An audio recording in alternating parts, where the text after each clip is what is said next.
Hello Ram fan, my name is Jeff Garner and welcome to this week's edition of Inside Cleveland Rams Football with head coach Scott Riley.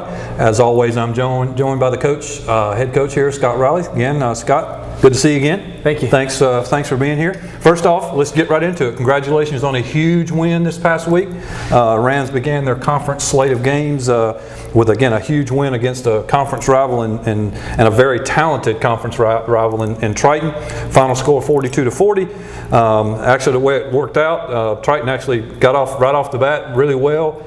It was 13-0 really quick. They ran back the kickoff for a touchdown, held the Rams to 3 and out, then went and scored again really quick. So we're down 13-0 really quick, but the Rams fought back really strong after that. Actually went into the half leading 21-20, and again brought home the W, as we said, 42-40. Brought a record to 4-3 overall, but more importantly 1-0 in the conference. Talk about the game a little bit. Yeah, very happy with the end result. You know, Coach Penny's credit, he had the Hawks ready to play right out the gate. Absolutely. They kind of jumped us early.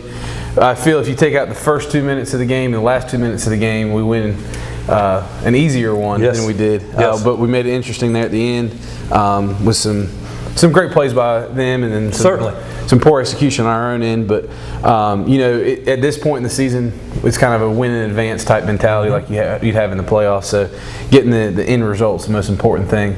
But I thought the kids really overcame a lot of injuries, a lot of people sitting out, especially on the defensive side of the ball. And you know, when you have that and you can still come away with a win with a team as talented as Triton, you got to be happy with yourself. Absolutely. In the way of stats, the Rams and quarterback Caden Norman, 25 for 34 for 365, 4 touchdowns, no interceptions.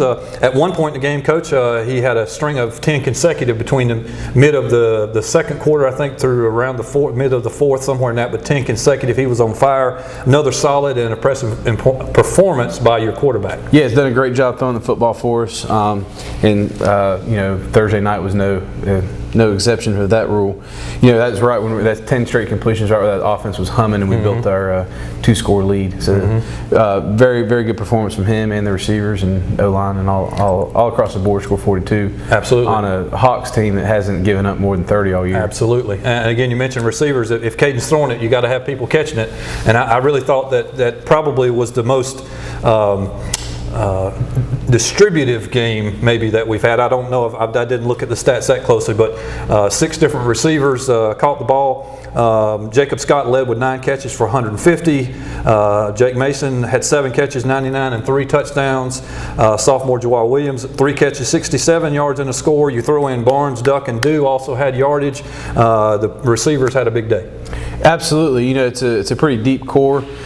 Injuries are never a good thing, but you know, Griffin being out for a month forced Jawal Williams to come up from JV, step up and play a role, and it's something he's going to continue to do. So it made him kind of mature faster than we would have otherwise. And so, you know, some good came out of the bad there. Now that Duck's back, we have extra depth there. We also have Jamal Hampton, who played receiver at the start of the year and has had to come play some defensive back for us. So even though he's not in the game, we have a lot of depth at that position. That's a good place to have a lot of depth. Absolutely. You can't have enough. And like I said, Jawaz stepping up. I mean, he didn't look like a sophomore to me. I mean, I thought he played very well. Yeah, and it's a sophomore, didn't play as a freshman. So, you know, that's experience-wise, it's pretty impressive what he's been doing for us. Well, defensively, Coach, the Rams allowed 452 yards to the Hawks, 258 of that coming on the ground. But as you, again, we mentioned a little bit, you throw away 2 or 3 big plays. You know, the Hawks had 2 or 3 long runs there. You throw away those, and again, I know you can't throw those away. Those count in the stats. I don't mean it that way. But you throw those 2 or 3 away, and I thought the defense played very well up front. I thought they really, you know, handled the trenches well. Yeah, I thought they did. They took away some of their best plays. Didn't play as well against the counter play, which hurt us against South Granville as well. So something we got to get better at. But you know, considering none of our starting D-line played D-line. TJ Nauman had to go back and play linebacker because we had an absence there, the player, and we had some D linemen out with injuries. So you know, the fact that we had missing that many box players was impressive. The way we played, especially in the middle of the game. You know, like you said, there's some big plays here and there, but we got to fix that going forward because you're not going to win every game 42-40. But overall, very impressed with the performance they had. Well, next man up kind of thing. I mean, that's kind of the mentality. You know, when you have those injuries and you've got the quality of player and maturity that is willing and able to step up there. I mean, that shows you a lot for moving forward. Yeah, and we've always been play both ways, but we couldn't do that last week, and had some O linemen having to pull double duty on the D line, and that's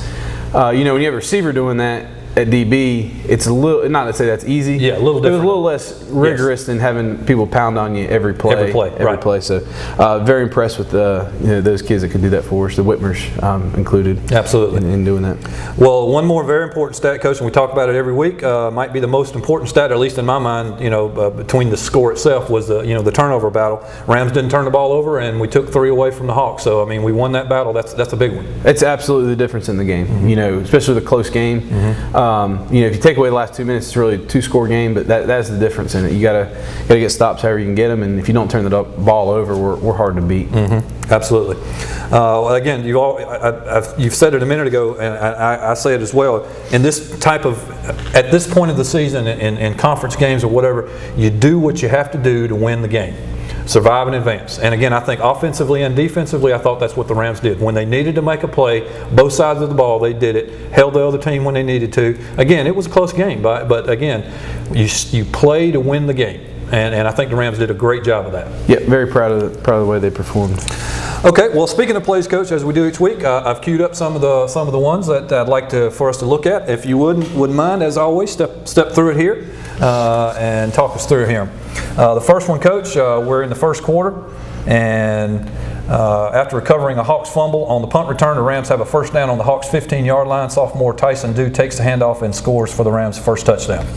Yeah, this drive was real important to us. It's probably the best running drive we had of the game. We still struggled moving the ball on the ground consistently. This drive we did not, and it made him make some adjustments, which in turn made us be able to throw the ball a little bit better in the second half. But obviously, when they're giving us that, we got to take it. And Tyson does a great job of finding the hole and hitting it. One of many sophomores. I think we had 6 sophomores playing on offense, and again, to score 42 points on a team that's only given up, I think 28 is the most they've given up all year. So was this one intentional to go outside, or did? It's a zone run, right. So you're going to take what they give you. So you see that a lot on the college and NFL level. So he's reading his blocks here, but yeah, it's intended to cut back, not necessarily all the way back outside, right. But that's where. Loved a little jump lane. Cut here, yep. So it's intended to get inside that right. D end that's standing there. He's taking the quarterback, so it's intended to cut back in there, and then after that, then that's where they get paid for, the running backs. They got to find their way to the end zone. Well, all right, second quarter here, Coach. First down at midfield for the Rams. Norman looks to throw to Jacob Scott, who's well covered, but Scott makes a great adjustment and brings the ball down for a big gain. Yeah, he's just an unbelievable football player. Absolutely, he is. When in doubt, throw it to. He's covered. That you can't cover a receiver much better than that. Yeah, right from there. a defensive coach's perspective, I'd tell that DB, good job. Yeah, absolutely. Tip your hat to him, and just sometimes you don't come down with the ball, yep. But he comes down with more of those than not, and he's just an amazing football player. Well, that shows trust between the two, quarterback and receiver as well. I mean, Caden definitely knows that majority of the time, he's going to bring that ball down. Yeah, one-on-one coverage on him is open to in the way we're going to read it. So. Absolutely. All right, third quarter here, Coach. First down for the Rams at the Hawks 46. And this is back to sophomore Jawal Williams. Just an unbelievable one-handed catch for the touchdown. Yeah, it was one of those throws. No. Oh yeah, good play. Yes. From the sideline, we didn't want him to go there with the ball, but when you throw it on the outside, that's where you got to miss on the comeback, and still don't know how he quite caught that. I really. I mean, we were up in the booth. I was watching from up in the booth, and the place. It was amazing. It was just like you said. It was no. Whoa! It was that kind of thing. So it was just a great play. He's great one of those receivers too. It seems that as the degree of difficulty increases, the more likelihood that he catches the ball for us. All right, we're still in the third quarter here, Coach. Hawks have the ball and they're driving. They actually decide to go forward on a 4th and 1 on the Rams 11, and your defense comes up with a huge stop. Yeah, real proud of us on this one. It's 4th and 1. You've shown that a lot of times in these 4th and shorts, they like to QB sneak it. So we had a special call. We called it QB sneak. There you go. Makes sense. There, and we actually didn't get lined up in it, but we still executed. We stayed low. I kind of knew what was coming. I think that helped. But I think it's the first big fourth and go that we've stopped. 4th and short like that we've stopped this year. So that is a big one, big turning point in the game. Absolutely, at that huge point. turning point. And I think momentum. Again, I thought we were fine there anyway. But momentum switched immediately right then, and the Rams were on fire, I thought, after that. Speaking of, not only do they hold the Hawks there, Coach, the Rams take that ball and go on a 90-yard drive culminating in a 33-yard touchdown from Norman to Jake Mason here. Yeah, really just a scramble drill. He's looking to the left here. Triton does a great job of covering the routes to the left of the formation. Nothing that Caden likes, so he scrambles to the right. And Jake and Caden have great chemistry. Absolutely. He points up the field and they get it done. So that's a little backyard football for you. Is that a coached thing? And when you do get the scramble, he's running a hitch there, which the receiver covers, and there's no one over top, so he just pointed over the top, and that's where he went. Yeah, beautiful play. All right, we now move into the fourth quarter, Coach. Rams driving again, and the Rams are at the Hawks' 10-yard line. Norman hooks up with Jake Mason again. Yeah, good setup and good call by Coach Capps here. Wide open. Yep, they're in a cover 4 shell here, so they got 4 deep. The motion out of the backfield draws the safety, so he's got a guard. Right. Tyson over the top, and then there's just not enough people. Yep. Over the top to guard him. It's something that you'd have to see ahead of time to game plan for, and something we hadn't shown. And I'll be honest with you, I played a little quarterback in my days. Those are some of the toughest throws to throw when he's wide open. Yeah, right, you don't want to throw it to the back of the end zone. Absolutely. You don't want to throw it short because there is a linebacker there. Yep. So, when it's easy pickings, you sometimes panic, but Absolutely. you get it done right there. All right, Coach. Well, I've saved the best for last. We're very late now, fourth quarter. Hawks scoring a big pass play to actually cut the lead to 2. They decide to go for 2 in an effort to tie the game, and I'm going to let you take it from here. Yeah, great play. It was fortunate for us they get to delay a game after their big touchdown, celebrating and then trying to get lined up for what they want to be the game time play. They get to delay a game, pushes them back, which kind of puts them in a situation where you know that they're going to try to throw the football. And they actually ran a boot scheme there that we'd been prepared for, and Tevin just kicks it into overgear and chases it down from behind. And also on this, it's a good coverage here. We'd switched up how we were covering the boot from earlier in the game. So I think they were looking for the fullback out, and we hadn't covered that yet, but we did right here. So, just a good play with the coverage to keep the ball in his hand, and then Tevin with a great effort chasing him down and making the play. Obviously, it's just one of those you gotta make at that time. And we talked about all week, how hard would you play if the game was on the line, and try to play that way and practice that way every time. And here's a situation where the game was actually on the line, so we have a teachable moment to go forward from this point. If we play like that every snap, we don't have to worry about the last play of the game. But Absolutely. Great effort and great job getting the win. Then we still had to secure the onside kick, which we didn't do the time before. That's right. Yep. But that sealed the game once we got that. Just a fantastic play, and I love the exuberance and the happiness afterwards. I mean, the Ram fan was freaking out there on the sideline. I mean, it was just a great job. Okay, well, thanks, Coach. Appreciate that. Next up, again, my favorite part every week. Our players of the week. Who you got for us? The offensive player of the week is Caden Norman. You mentioned the stats earlier. Yep. Great throwing day. It's when you score 42 and you have the offensive output you have. There's a lot you can choose from. Tailback rush for over 100. Certainly. I think we had 2 or 3 receivers over 100-yard receiving, so it could go any number of them. But when it's everybody, we'll give it to the quarterback since they're playing point guard out there and distributing the ball. So he did a great job for us.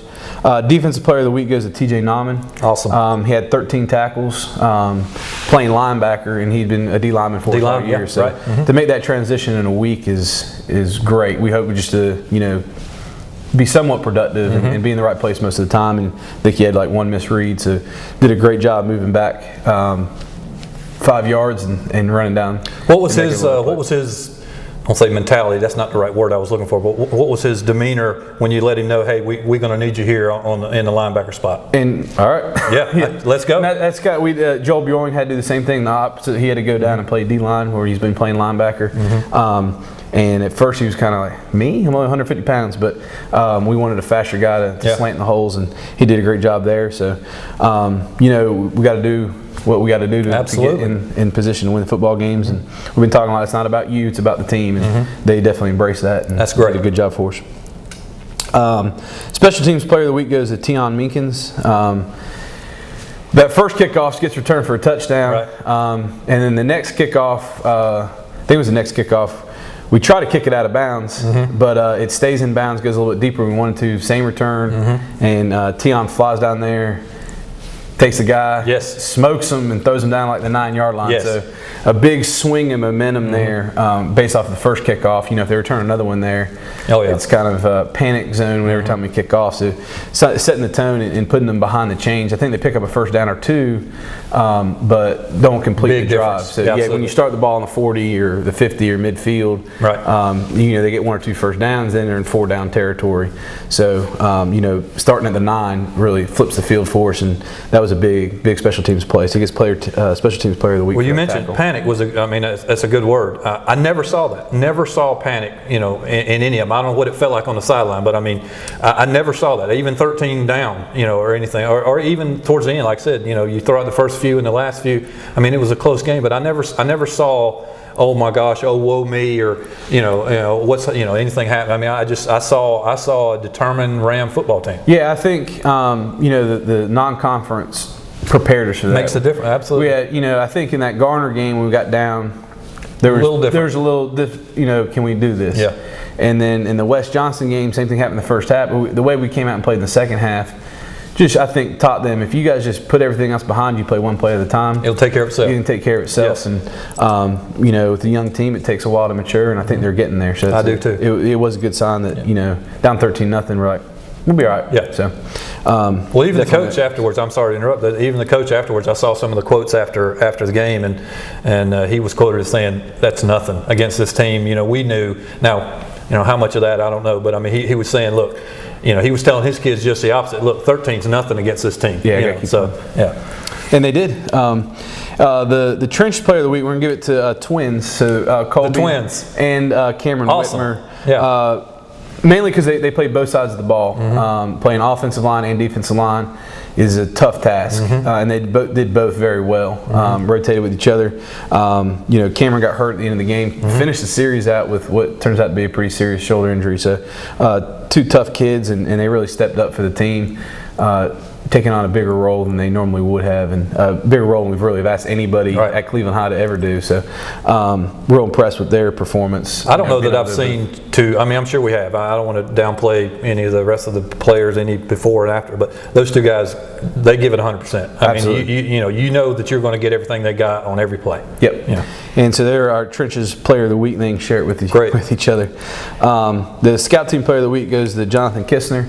He simulated their fullback for us all week. And, you know, they had a big 220-pound Absolutely, fullback. they did, yes. We don't have big backs because big backs for us play linebackers. Yes. So he went over there and played fullback for us all week, and did a great job of running the ball hard. Awesome. So he gets the Scout Team Player of the Week. And the Program Player of the Week goes to Austin Sego. Does a great job of, you know, emulating our program ideals. He walked through the hallway and constantly improving on the field, and really gives it all he has in and out of the classroom. So he's our Program Player of the Week. Great.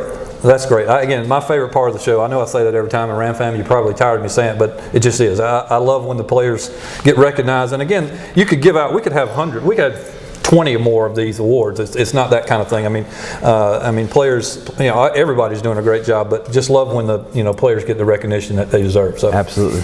Okay, Coach. Well, let's talk about next week. We go on the road this week. Second of our 5 Two Rivers 3A conference games. This week we're at South Johnston.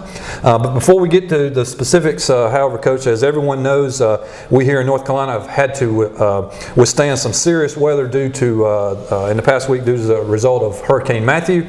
Right here in Johnston County, I mean, there was some severe flooding resulting in thousands of power outages. I was out for about 3 days, among many other difficulties, and I was one of the lucky ones, as I understand it. I mean, we're still actually trying to recover from those issues, and I'm sure you agree with me, Coach. You know, we wish all those that came into harm's way that, you know, they get a quick and safe, healthy return. I know we've had a lot of injuries out there, a lot of accidents and that kind of thing. And again, I'm not sure that all power's back, and I know we're still having some flooding. So I know you join me in hoping that we get everybody back safe and sound. Absolutely. You know, football's secondary when when it comes to real life, and so, you know, hopefully everyone's back on their feet and getting in the right direction. And hopefully we'll get back to school soon. I think Tuesday of next week we'll be back in school, and hopefully everyone's ready to move forward and start recovering. Yeah, like I said, Johnston County schools were out, and just before taping, we're hearing that they're going to be out at least till somewhat Tuesday. Yeah, Tuesday is a 2-hour delay. So again, we're still recovering here, and so that's again, and we say just you said it very well. I mean, this is not even close to being as important as human life or our families and that kind of thing, but. Talking football, how has this affected your preparation? How are you moving forward to move through this? Well, obviously, puts a wrinkle in it. We still met Sunday as a staff like we usually do. We had to move our meeting to Coach Bozer's house because we didn't have internet here at school. School, fortunately, didn't lost power, but internet's still not back up. So we went there and we met, and not knowing how bad it was further east, we thought we'd be in school on Monday and ready to go at it, and then we didn't know how bad it was in the southern part of the county, the eastern part of the county, and until about Sunday afternoon. Right. So we didn't have school Monday or Tuesday. We haven't had school all week, but we didn't have ability to practice Monday or Tuesday. Wednesday we came back and were able to start practicing again. So we've had 2 days of practice. We'll have 3 by the time we play on Saturday. So obviously changes preparation. Biggest thing we've been talking about, there's no excuses because they're in the same South situation. Johnston's in the same situation. Yes, sir.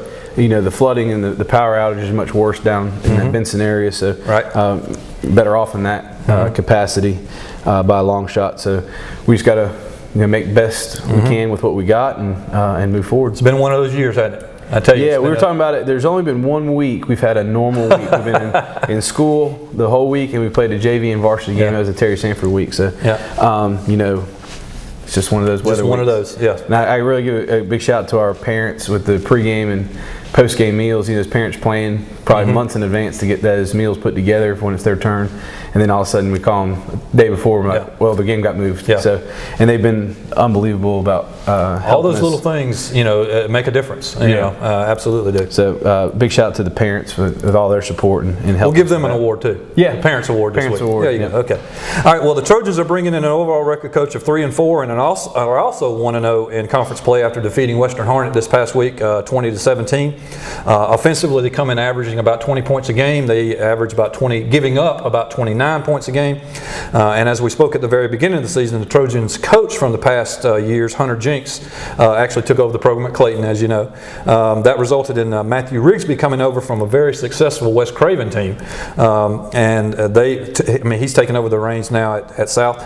West Craven actually went 9-2 in 2015. They were 26-22 overall during Rigsby's 4-year tenure, and he reached the state playoffs in all 4 seasons. So looking for obviously a very tough game from South, but what can we expect from Coach Rigsby and the Trojans? It's a fairly evenly matched matchup. Obviously we're 4-3, they're 3-4, but it's a 1-game difference, and the one game being the Clayton game. So they lost by a point. We beat them by, was it 2 scores? Yeah. So, but that was the first game of the year. So, fairly evenly matched up. When you get this point, the difference between winning and losing is razor thin a lot of times. So could be those turnovers again. Yeah, it's a very evenly matched up. They're a very talented team. 2 years ago, they got to share the conference title with us in Corinth with a bunch of sophomores playing. Those sophomores are now seniors, so they have the talent there to do it. They're kind of similar situation to us with some injuries and less people on the team as they've had in years past. So they got some depth issues, as do we. So it's a fairly even matchup, and a team that plays harder, overcomes playing in the middle of the day, and those kind of things will be the victor. You speak of the seniors. They bring in 15 seniors, including players like Landon Lockamy, DeParis Patterson. Senior leadership is so important, at this time of the year during these conference games. Wouldn't you agree? Yeah, absolutely. Have a great senior class. 15. I think they have 27 varsity players, and 15 of them are seniors. They have that ability, and at this point in the year, whoever's going to make the plays there at the end. Absolutely. Is going to hold the trophy up. So last week was conference championship game 1. This is conference championship game 2. Yeah, absolutely. It's every week from this point on, really. Defense, several players to keep an eye on. Junior inside linebacker Nathaniel Lucas, another senior, number 8, German Daniels. How about that Trojans defense? Very good interior. Number 44, I can't remember his name because we just watched the numbers on film, but he's those two on the interior, 75 and 44, make them a tough team to run on. Very tough up top, and they got the athletes on the back end to play man coverage and those kind of things. So pretty good on the defensive side of the football. You mentioned it's going to be a Saturday game. We'll talk about that in a second. And I know, again, both teams are in the same situation. Is that going to be any different in your game day preparations, game day getting ready? It's a 1 o'clock game versus an evening game and that kind of thing? Yeah, obviously instead of pregame dinner, we're going to have pregame breakfast. So kids will get here about 8 o'clock, and we'll do the same routine. It'll just be earlier in the day. Right. So there's that part of it. And I told them, on our road to the hopefully a state championship, we might be playing at 12 o'clock. Absolutely, we hope that's the case. We got to adjust to it. Yes. And again, it's this point of the year, there's no excuses. They're playing at 1 o'clock. We're playing at 1 o'clock. Hopefully, we have a good amount of fans there. I know being at a 1 o'clock game. Yes. There's the risk of having less people there, but hopefully, being in the middle of the day, there's less things for people to do. But you just don't want us to come out flat because there's not a lot of crowd there. So it'd be great if we have a big fan following out there in Benson on Saturday afternoon. Absolutely. Well, Ram Fam, there you have it. Can't say it any better than Coach has said it. I mean, time to turn up another notch. We're continuing this goal for another Two Rivers 3A Conference Championship. Next up, South Johnston at South Johnston. As we discussed, Coach, thanks to Hurricane Matthew, game is delayed until Saturday. So again, Saturday, a 1 p.m. Kickoff at South Johnston. We'll certainly be there covering every play just like we do every week. We'll be right back here with coverage and highlights of the game. But we need you there, Ram Fam. Just like Coach said, again, I can't say it any better than he does. After what we've gone through, and again, what this community's gone through, what better way than to come together at a football game, here in the county, big rivalry, conference championship. Again, I hate to say it, but it is. These games are, put the championship on the line. So what better way to come back together than bring the Ram Fam in and let's have a big W here at South Johnston. We'll try. And they'll have electricity and running water. So if for no other reason. There you go. Absolutely. If you don't have power, we got it here, at South. So anyway, so Coach, again, thank you for your time this week. We really appreciate it. I know your schedule's just crazy right now, and I appreciate you meeting with us and taking time for us again. No problem. And like I said, we'll good luck this week. Let's bring home another W. Tune in next week, Ram Fam. We'll always be here, and as always, go Rams.